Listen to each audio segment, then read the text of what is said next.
Bonjour tout le monde, bienvenue sur ma chaîne, qui j'espère va bientôt avoir plus de vidéos et où je posterai probablement plus de choses, plusieurs types de contenus. Je compte faire quelques critiques de livres, des speed paint, des vidéos de musique peut-être. Donc je vous invite à vous abonner si vous le souhaitez.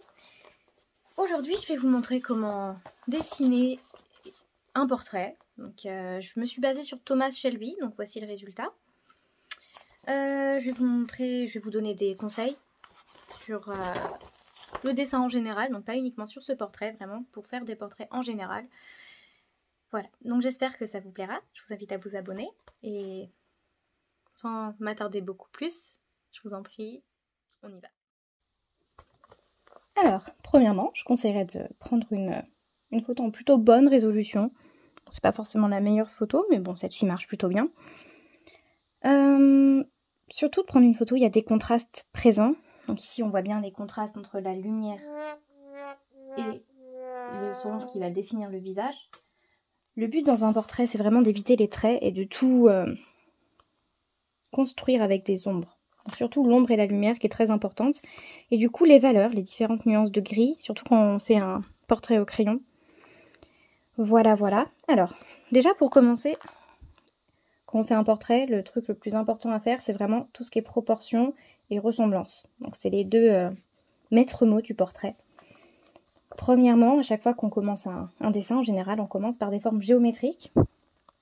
Donc ici, je vais commencer par un rond. Hop. Ne pas hésiter de repasser plusieurs fois jusqu'à ce que le rond soit visible. Il n'y a pas besoin d'être très précis, car la gomme est justement là pour ça. Hop. C'est plus un guide général, hein. Il n'y a pas besoin de faire un rond parfait, on n'est pas là pour s'entraîner à faire des ronds spécialement. Ensuite, de diriger le regard du coup. Le rond va représenter à peu près les 2/3 du visage, sans compter tout ce qui est cheveux et crâne, qui constitueront une autre partie plus tard. Donc là, le regard est bien tourné, c'est un beau 3/4. Donc il n'y a pas besoin d'être trop dans la subtilité, il faut bien tourner, il ne faut pas hésiter. En général, la ligne des yeux se fait à peu près à la moitié du cercle, et on fait un autre cercle qui va venir diriger la ligne. Donc un autre cercle, une ellipse, hein. Le but, c'est d'avoir des ronds dans des ronds. Bon, là, j'ai surtout fait un trait. Alors, ça va me donner à peu près l'idée générale du regard. Bon, moi, en général, ma ligne, elle est plus à la hauteur des sourcils. Ensuite, on va faire le nez. Ici, le nez se trouve à peu près dans cette direction. Forcément, le rond ne va pas rester, hein. Le rond va disparaître au fur et à mesure de la construction du portrait, sous les ombres et les valeurs du coup qui vont définir le visage et qui vont faire la ressemblance avec la photo ou la personne d'origine, en fonction de si on travaille face à une photo ou face à quelqu'un de réel. Donc hop, moi on arrivera à peu près ici. Forcément, alors en général, là comme vous voyez bien, ça fait bien à peu près les 2/3 du visage. Du coup il faut toujours rallonger. Le rallongement se fait droit, toujours par rapport au nez. Hop, ce qui va donner ensuite le menton, les joues et la mâchoire. Forcément, c'est un guide général, comme je l'ai déjà dit. La construction dépendra forcément de la longueur du visage. Si quelqu'un a un visage très long, le nez, le trait que je ferai sera beaucoup plus long. Si quelqu'un a un visage très rond, il sera moins long, justement, plus court. Ici, hop, on arrive au bout du rond, représente là où doit arriver la mâchoire et le cou, hop, constituera le début du nouveau rond qui donnera un guide pour tout ce qui est crâne, cheveux et oreilles. Vu que c'est un 3/4, on voit un petit peu du côté du cou et de la nuque, ce qui est parfaitement normal, et du coup on voit très bien l'oreille. Le haut de l'oreille est en face des sourcils. Donc là, hop, je suis ma ligne, et là j'aurai mon haut d'oreille. Ensuite, le bas de l'oreille, en général, se trouve au bout du nez, et vu que c'est un 3/4 plongeant et qu'il a le visage de tourner, je suis la ligne des sourcils et je suis donc aussi la ligne du nez. Hop. Alors, vu que c'est un guide, ça va, et qu'il n'y a absolument aucune ressemblance pour l'instant, ça va me permettre de rectifier tout ce qui est proportion. Donc ici, par exemple, par rapport au modèle, oups, je ne sais pas si vous pouvez voir, je peux voir que ma ligne entre la mâchoire et la nuque est trop courte. Du coup, hop, je vais effacer cette ligne, mais pas trop. Le but, c'est de pas complètement effacer la ligne, parce que si on efface complètement une ligne, on a tendance à répéter exactement la même ligne. C'est pas le but. Donc ici, hop, je vais vite fait faire les contours de mon oreille, en gardant bien en tête la hauteur de la partie la plus haute et la plus basse. Voilà, j'ai mon nouveau contour de mâchoire et de nuque, qui est donc visible. Ici, je peux nettoyer ma ligne de nuque. Donc là, déjà, on a les bases de la tête, du crâne, la ligne des sourcils, la hauteur du nez, mâchoire, menton, on a le cou à peu près, et tout ce qui fera les cheveux et la tête. Hop, alors je vais faire la ligne de la chemise. Là, ici, je vais pas mentir, il n'y a pas spécialement de technique, hein, c'est vraiment une question de... Alors, ne pas oublier aussi, hein, vu que c'est un portrait de 3/4 et qu'il a la tête de tourner, son corps sera vers nous, tandis que sa tête sera tournée vers le côté. Il faut vraiment faire attention quand on fait un portrait de 3/4 de ne pas faire des éléments du visage de face et d'autres de 3/4. Tout devra être de 3/4. C'est-à-dire la bouche, on va dire, hop, d'habitude, de face, ressemble à peu près à ça. De 3/4, ces deux parties ne seront plus égales. Donc, la partie la plus proche de nous sera plus longue que la partie la plus éloignée. Du coup, on se retrouvera avec une bouche, hop, entre guillemets, distordue. Voilà. Ici, elle tourne bien vers le côté de 3/4 du coup. Donc, deux tiers, 3/4 d'un côté et le dernier de l'autre, tourné vers la direction où se tourne le personnage. Donc, ici, vu que j'ai mes sourcils, je vais pouvoir faire une délimitation rapide, pas se mentir, des cheveux. Ici, il y aura aussi la délimitation forcément des cheveux. En partant de l'oreille, on peut trouver hop, où les cheveux rasés sont. Cheveux, ici la frange, et voilà. Je continue ici pour faire à peu près la coiffure. Et j'ai une mini houppette ici. Un peu de volume par là, un peu de volume ici, et du volume ici. Ici, le but, c'est pas de faire une ressemblance incroyable, c'est vraiment de schématiser, de faire un plan pour savoir comment on va organiser la suite du portrait. Donc là, je fais la forme du front. Toujours dans un portrait, le début du portrait est très schématisé et toutes les structures, les lignes que j'ai à présent faites vont disparaître ensuite. C'est pour ça qu'il est très important de les faire très légères, d'à peine appuyer sur le papier et non pas fortes, dans quel cas elles ne vont pas s'effacer. Enfin, elles vont s'effacer, mais elles laisseront toujours une marque, voilà, aussi forte que celle que j'aurais dû faire de base, alors que celle-ci disparaît complètement. Le but, c'est que ces lignes-là disparaissent. Donc, ici, j'ai ma ligne pour le sourcil. Ici, de 3/4, il y aura toujours un renfoncement dans l'œil. Et ça repartira, hop, dans un renflement vers la pommette. Ensuite, en haut, le creux de la mâchoire, la bouche et le menton qui se forment. Voilà, donc là, j'ai à peu près les contours de mon visage. Donc comme vous voyez, le rond a à peu près disparu pour l'instant. Et si pour l'instant on veut voir un peu mieux, on peut complètement effacer ce qui ne sert plus. J'ai plus besoin des lignes de construction de l'oreille parce que je sais où elle est. Ce qui est important dans un portrait, c'est que toutes les proportions soient correctes. Comme ça, si jamais on se perd à un moment, que ce soit dans la bouche ou dans les sourcils par exemple, on pourra toujours se baser sur les restes de la construction. C'est-à-dire, si jamais je me gourre sur un sourcil et qu'il est complètement à gauche, mais que tout le reste est bon, je pourrais me repérer et faire des traits par rapport au reste, car tout est à peu près, souvent en fonction des visages, tout reste dans les mêmes proportions. Donc je pourrais toujours me baser du reste pour pouvoir revenir au bon endroit. Et du coup, là par exemple, je pourrais me rendre compte que l'espace n'est pas assez grand, l'augmenter un petit peu plus. En fonction de la bouche, je pourrais voir qu'il doit aller plus en avant, moins en arrière, etc. Alors, je vais faire une ligne basique du coup maintenant. Déjà, la ligne du creux du nez et des sourcils. Les sourcils vont à peu près vers tout en haut de l'arcade sourcilière. Ils sont aux 3/4, aux 2/3 à peu près. La forme légèrement vers le bas. Là encore, c'est un 3/4. Du coup, il y aura un sourcil qui sera très long et l'autre qui va être très court, très tourné.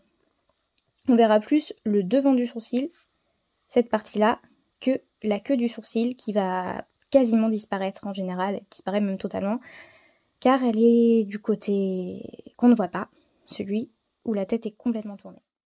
Donc ici, hop, voilà. Ensuite, le nez. C'est à peu près la forme du nez. On peut voir sur la photo, il faut aussi se repérer par rapport au blanc. Donc il y a les formes du visage, on a les yeux, le nez, la bouche. Oui, bon, je sais, c'est très très moche, mais c'est vraiment pour dire. Et il y a aussi après tout ce qui est blanc, c'est-à-dire l'espace entre différentes choses. L'espace entre les yeux et la fin du visage, par exemple. L'espace entre l'œil et le sourcil. Tous ces espaces-là vont autant nous aider que les contours actuels de l'œil, les contours du visage. Tout ça va être lié et va nous permettre de créer un portrait cohérent. Bon, dans le but de faire un portrait plutôt réaliste, évidemment. Lors d'un portrait de type manga, ça plus du tout, il y a plus du tout les mêmes codes. Et du coup, il faut se référer à ces nouveaux codes. Alors du coup, à partir du moment où j'ai mon premier sourcil et un semblant de courbe pour le début du nez, la base du nez, je peux commencer à faire l'autre sourcil. Donc l'autre sourcil, on peut voir qu'il est pas très loin. Hop. Il est très flouté. Donc je vais pas le faire défini. Il y a beaucoup d'ombre. On voit pas très très bien. Voilà. Donc là, c'est vraiment le haut du sourcil. Le bas, je le ferai du coup avec le blanc qu'il y aura entre le sourcil et l'œil. Quelques idées de proportion entre les yeux, les deux yeux, le gauche, hop, et le droit. Il y a en général l'équivalent d'un œil. Voilà. Donc en général, dans un portrait, entre les deux yeux, vous pouvez compter un œil.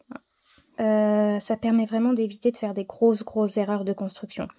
Si un œil est vraiment trop rapproché ou trop éloigné, ça se verra tout de suite, parce que dans un portrait, le moindre millimètre est crucial. Et je vais former mon nez. Là, je me base totalement entre l'espace entre le nez et le bout du visage. Là, j'ai toujours la base qui doit me faire à peu près la longueur du nez. Hop.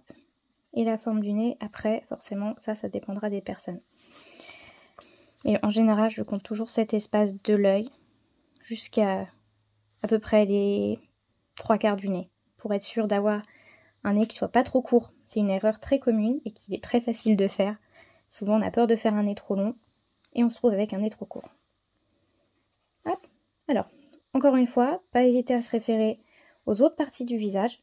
Donc ici, je vais me baser sur l'oreille pour trouver l'autre bout de mon nez. Donc sur la photo, on peut voir que c'est à peu près à 1/3. Hop.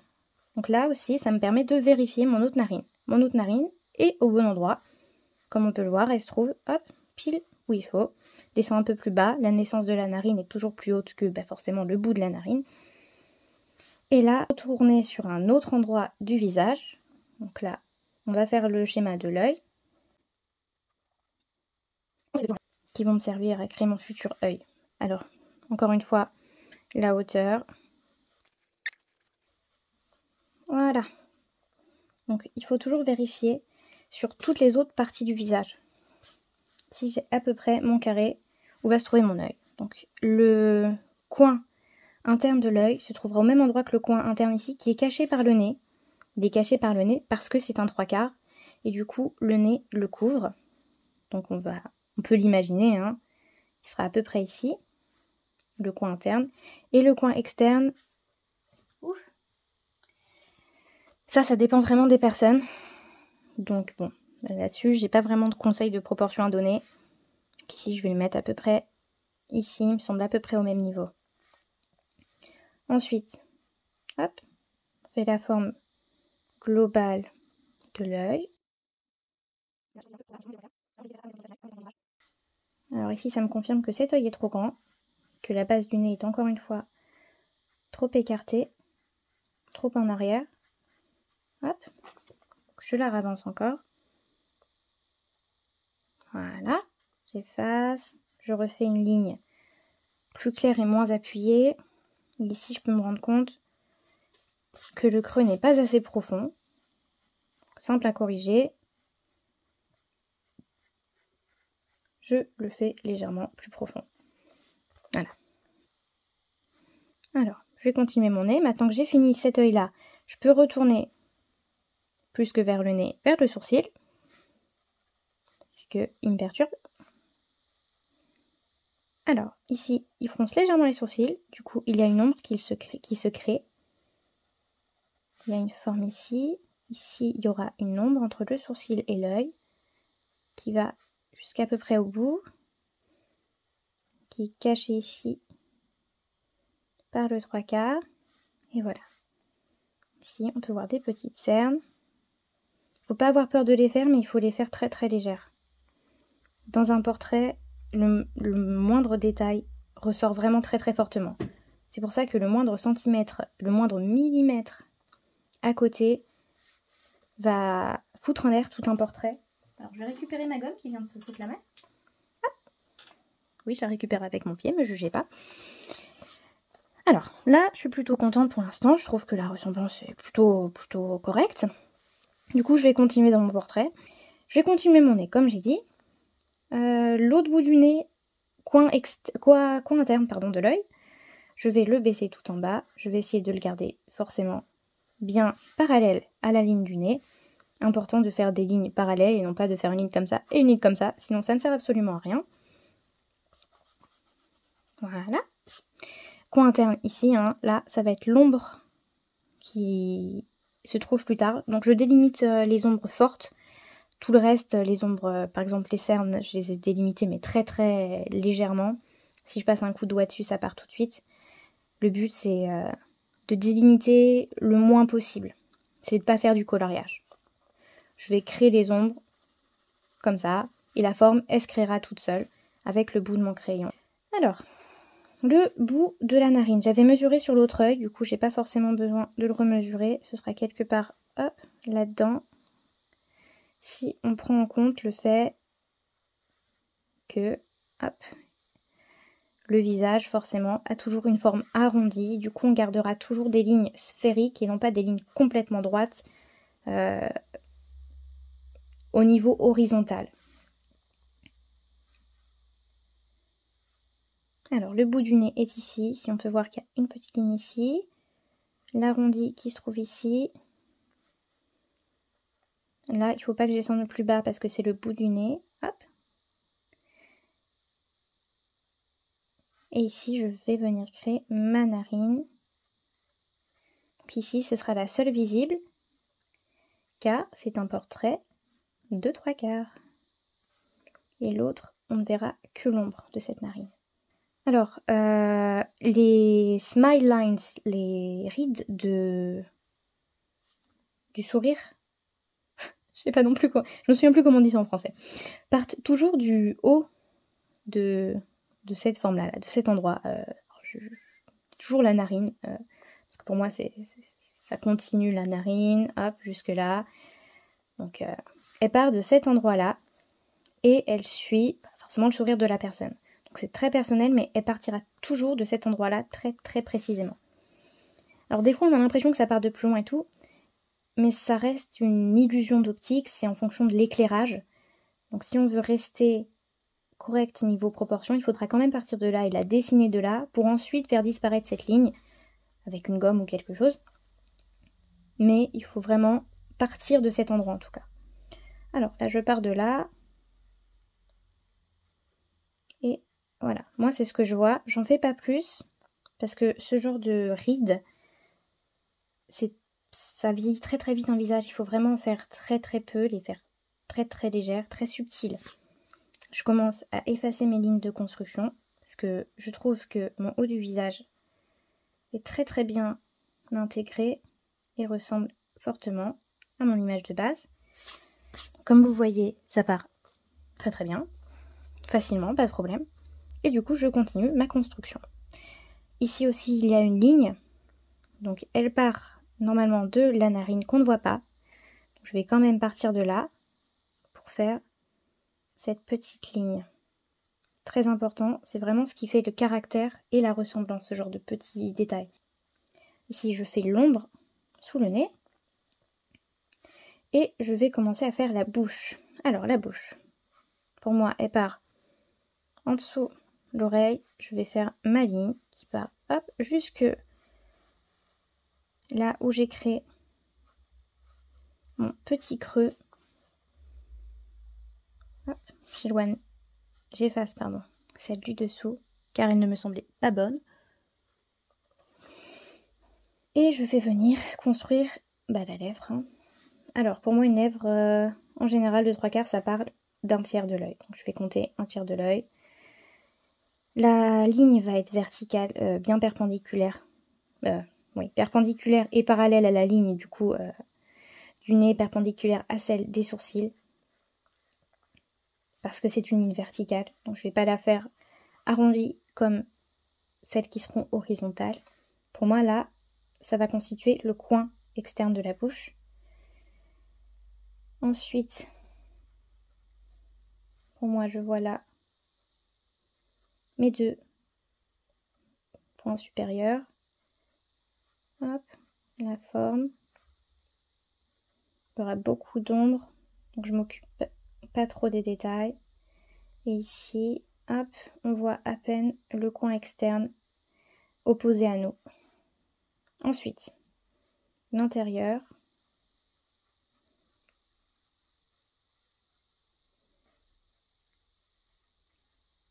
Fait toujours une sorte de petite cuvette.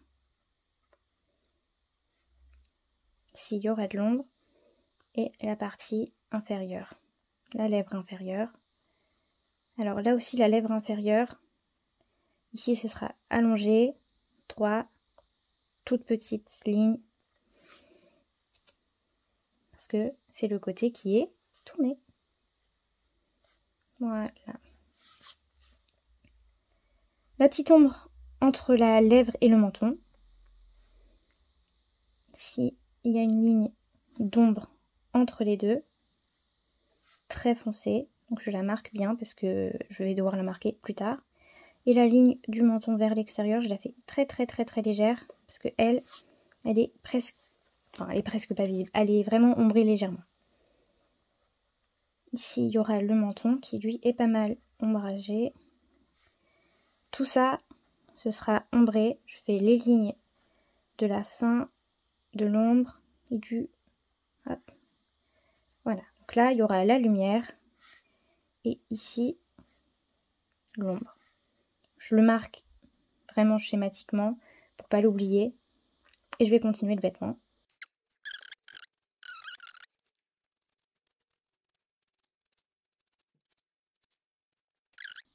Son corps est de face, seulement son visage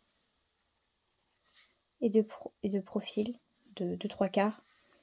Du coup, le vêtement est plutôt symétrique.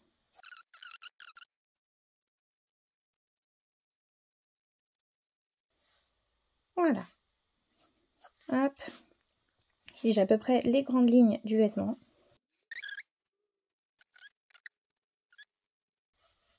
Là, les lignes que je crée, ce ne sont pas des lignes d'ombre, mais des lignes de couture du vêtement. C'est pour ça que j'ai fait.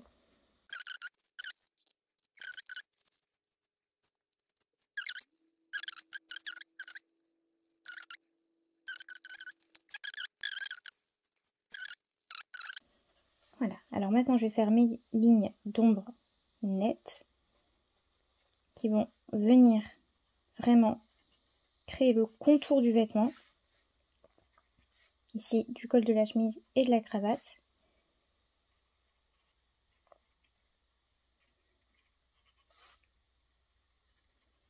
Voilà. C'est à peu près comme ça qu'on va faire les ombres sur le visage. Forcément, ce sera beaucoup moins fort et beaucoup plus subtil. Alors je vais enlever mes lignes de construction du visage qui est à peu près, pour moi, prêt à être ombré. C'est tout ce qui me restait, c'est parfait. Je vais délimiter les pupilles.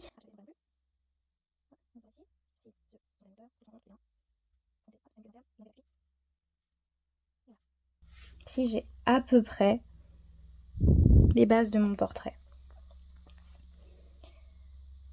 Et maintenant, c'est là que le travail commence réellement et qu'il y a tout l'ombrage.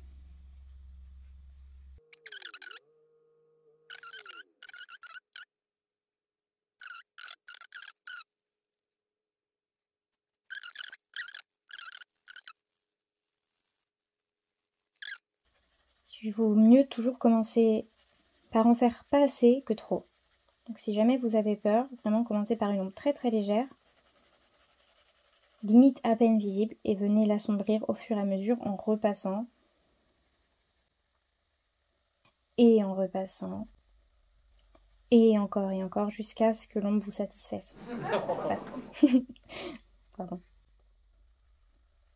Encore une fois, ici je me permets de faire une ligne parce que l'ombre est la plus forte de ce coin. Ensuite je la diffuse. Je suis la ligne de la mâchoire parce que c'est elle qui va venir ombrer la mâchoire. Encore une fois, je répète, on évite de faire du coloriage. Le but c'est vraiment de faire une ombre. Et ici, elle se retrouve encore une fois plus forte qu'ailleurs. Du coup, j'essaye d'y aller un petit peu plus fort. Donc forcément, dans un portrait, tout est en rapport avec le reste. Une ombre n'est forte que comparée avec le reste. Hein. En soi, elle peut très bien être très très claire.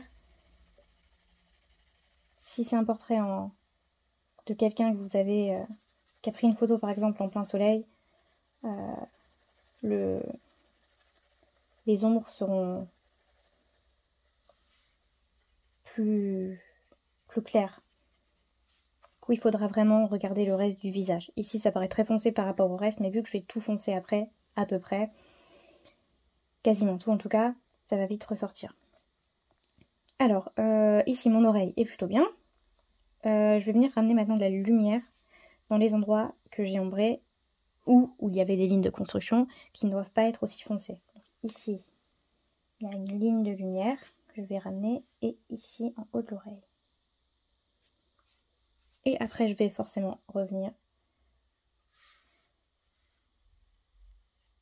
ramener les ombres que j'ai pu effacer à côté, qui elles ne devaient pas être effacées. Et voilà. Là, je suis plutôt satisfaite. Je trouve que mon oreille tient debout. Je vais donc me permettre de continuer. Hop. Cette fois-ci, je vais faire le contour du visage avant d'aller dans le visage, parce que ça me paraît une bonne méthode. Sur ce portrait-là en particulier. Alors, je vais venir ombrer les petits cheveux rasés. Vu que les cheveux sont rasés, on voit le crâne à travers et du coup il y a de la lumière. Donc je vais conserver le point de lumière qu'on voit sur la partie haute du crâne et je vais plus sombrer le reste pour garder justement la forme sphérique de la tête.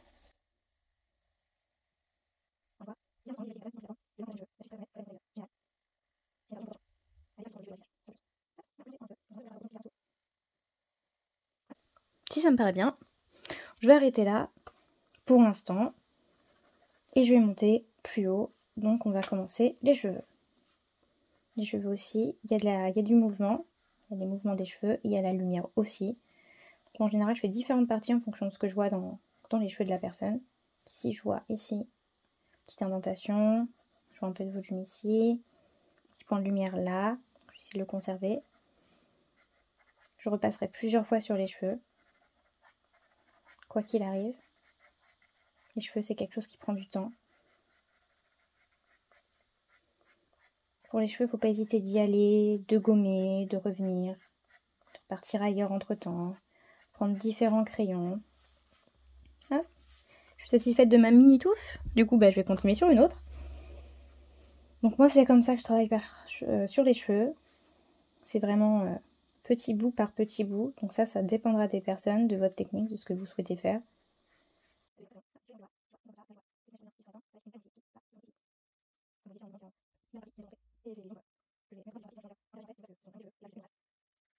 Les cheveux, forcément, c'est plein de petits cheveux hein, qui forment une masse. Donc, c'est toujours bien de travailler en faisant des traits pour suggérer justement qu'il y a des cheveux et que ce n'est pas juste un énorme coup de crayon qu'on a passé très très vite fait parce qu'on en avait marre.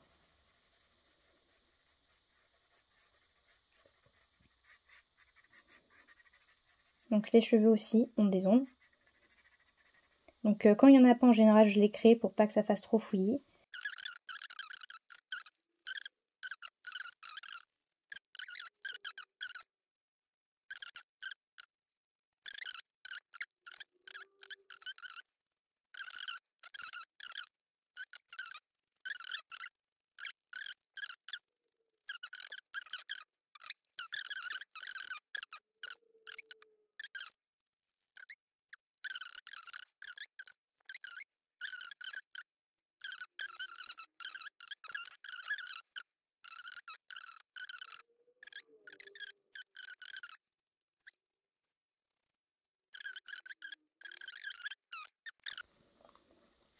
Je trouve que l'ensemble suggère plutôt bien les cheveux. Du coup, je vais pas m'attarder plus pour l'instant et je vais continuer.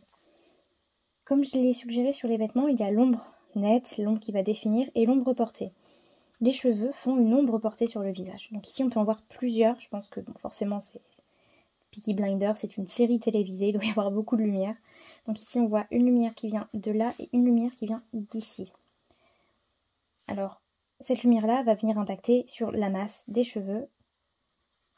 Et du coup, elle va créer de l'ombre sur le visage en dessous des cheveux. Donc ici, j'en vois une ici. Et j'en vois une forte ici jusque sur les tempes. Donc je vais venir la suggérer. Ici, vu qu'on est dans le visage, les ombres vont être très très douces. Je vais essayer de les fondre très très fortement. Je vais essayer d'éviter à ce qu'on voit le moindre trait de crayon. Tout de suite. Donc la lumière va venir éclairer les points hauts du visage. Les pommettes, le nez, cette pommette là, cette partie, l'arcade sourcilière. Et elle va du coup venir assombrir les autres parties. Donc le coin, la narine, tout ce qui est entre le menton, ici, cette partie-là va être très assombrie parce que c'est une sphère. Donc je vais venir assombrir déjà tout le côté, cette partie-là, le premier tiers à ma gauche du visage. Je vais venir l'assombrir.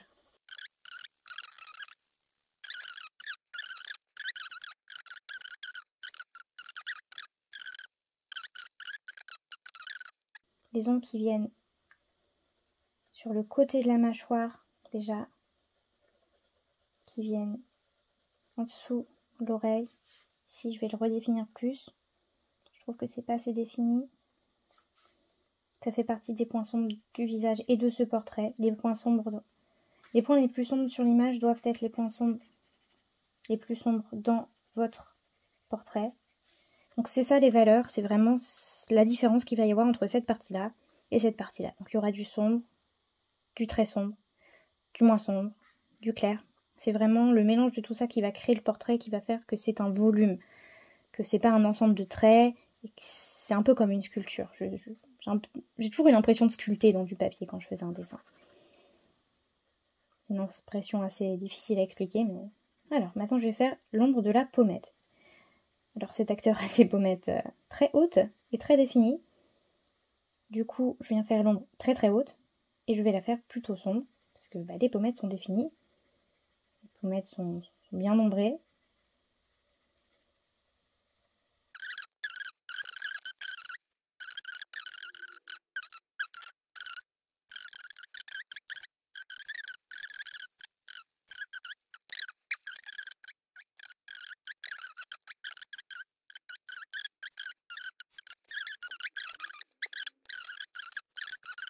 Ici, je définis un peu plus la mâchoire, donc, parce que je trouve qu'elle est vraiment très très définie dans l'image. J'ai vraiment envie d'avoir cet aspect crisp, cet aspect tranchant. Alors, donc là, je suis contente de cette partie. Je trouve qu'elle est plutôt bien. Elle va bien avec le reste. Donc le reste, forcément. Elle va bien avec le cou, les cheveux. Je trouve que le rapport entre toutes ces différentes valeurs est correct. Je refais un peu la ligne, parce qu'elle disparaît un peu dans l'ombre, qui est à peu près la même couleur. Voilà, ça ressort plus. Le but, c'est vraiment aussi que la personne qui va regarder votre portrait puisse lire ce portrait. Donc qu'elle puisse deviner, ça, c'est le contour des cheveux, ça, c'est la pommette. Faut que la personne s'y retrouve. Si la personne vous demande qu'est-ce que c'est que ça, en général, c'est un peu le moment triste où on se dit merde. Bon, bah je l'ai raté. Alors ici, il y a une ombre. Ici, il y a des rides, des ridules.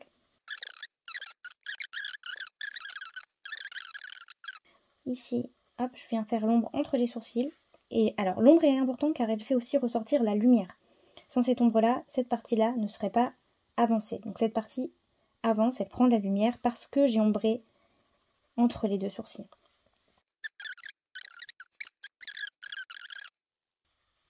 Et c'est là vraiment que le portrait commence à se construire et que la peau, le volume commence à se créer. C'est là que j'ai vraiment l'impression de sculpter.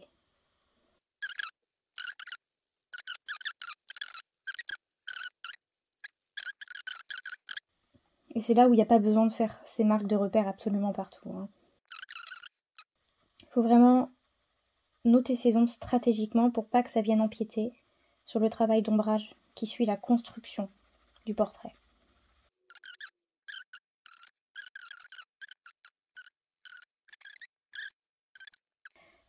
Donc, cet acteur a les sourcils très clairs. Du coup, l'ombre, au lieu d'être plus forte vers le haut, se diffuse vers le haut, car ses sourcils sont plus clairs que les ombres.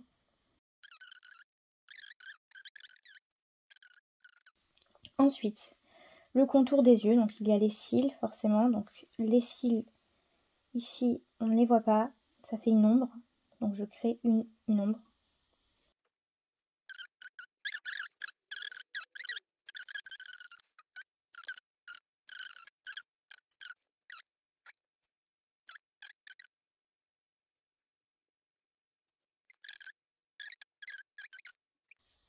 Ici je retravaille encore l'ombre, les deux ombres se fondent, parfait, ça me plaît, je suis contente, je continue.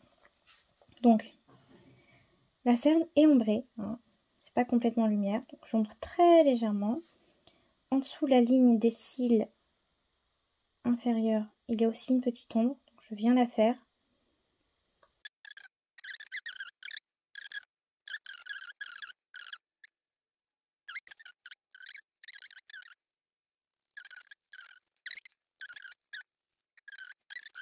Voilà, alors je viens ramener la lumière sur l'arête du nez, qui est très lumineuse. Souvent la gomme ne sert pas à gommer des erreurs, hein, mais à ramener de la lumière et à faire disparaître les lignes de construction.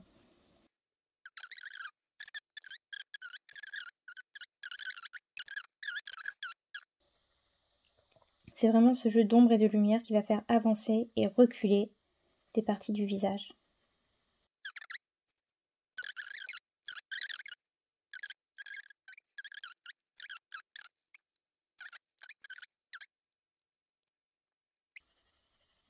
Alors, la lèvre supérieure est foncée, donc je la fonce entièrement déjà, pour me donner une idée générale. Et je viens foncer les parties qui doivent être plus foncées ensuite, une fois que j'ai foncé le tout.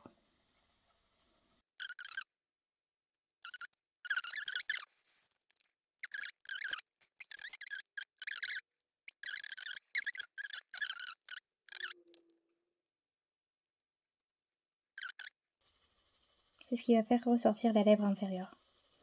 Je le lis forcément, la fais rejoindre l'ombre que j'ai créée tout à l'heure, qui justement allait jusqu'ici.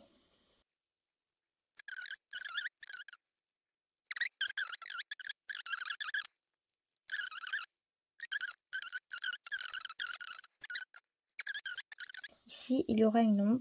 Hop, il y a la forme d'une cerne et il y a la pommette avec le même trait qui se retrouve ici, qui est sur l'autre partie du visage, qui se voit forcément moins, car c'est un 3/4, effectivement, c'est bien ça. Si jamais je vous saoule, c'est normal, je me saoule moi-même. Et pareil que l'autre côté, je vais faire exactement le même processus. Je vais partir du sourcil, descendre vers l'œil, faire la cerne. Et après, je reviendrai faire une passe générale sur tout le visage avec un crayon plus foncé, avec un crayon plus gras. Ici, j'ai un HB depuis le début. Donc, je vais partir après sur un 2B.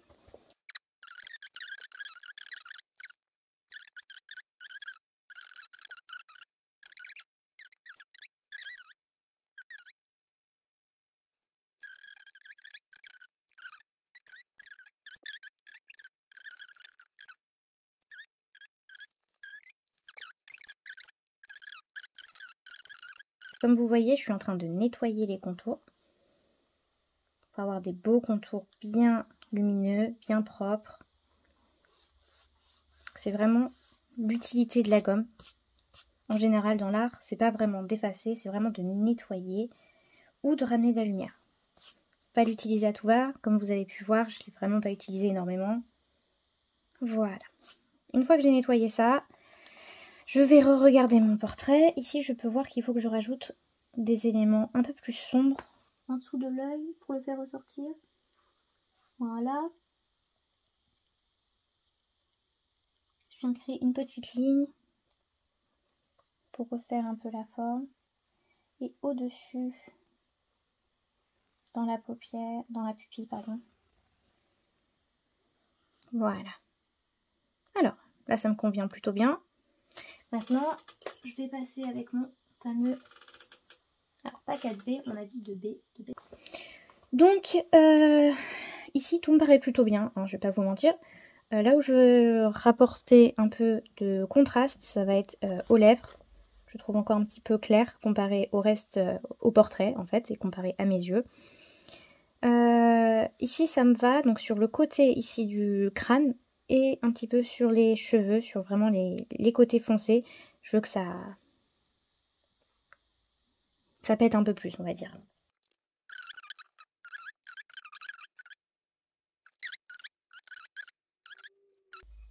Le but vraiment de passer avec un crayon plus gras après, c'est vraiment de faire ressortir ces ombres-là, de rapporter un peu de détail, vraiment de la définition. Il faut à la fois garder la lumière, mais vraiment, il faut vraiment respecter les ombres. Parce que ces ombres-là font ressortir la lumière qu'il y a dans un portrait. Il faut de l'ombre pour que la lumière ressorte, il faut la lumière pour que l'ombre ressorte elle aussi. Le portrait, c'est vraiment le travail de tout ça. Des proportions, la ressemblance, l'ombre, la lumière, les valeurs, c'est très complet. Hop, je vais pas venir en rapporter beaucoup plus. Comme j'ai dit, c'est vraiment pour apporter de la définition. La définition, je rapporte des cheveux.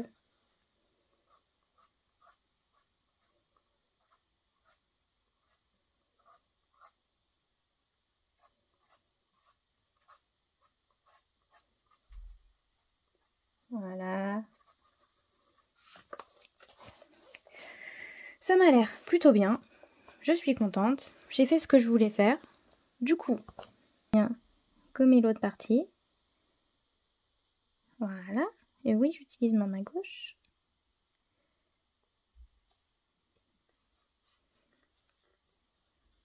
Voilà.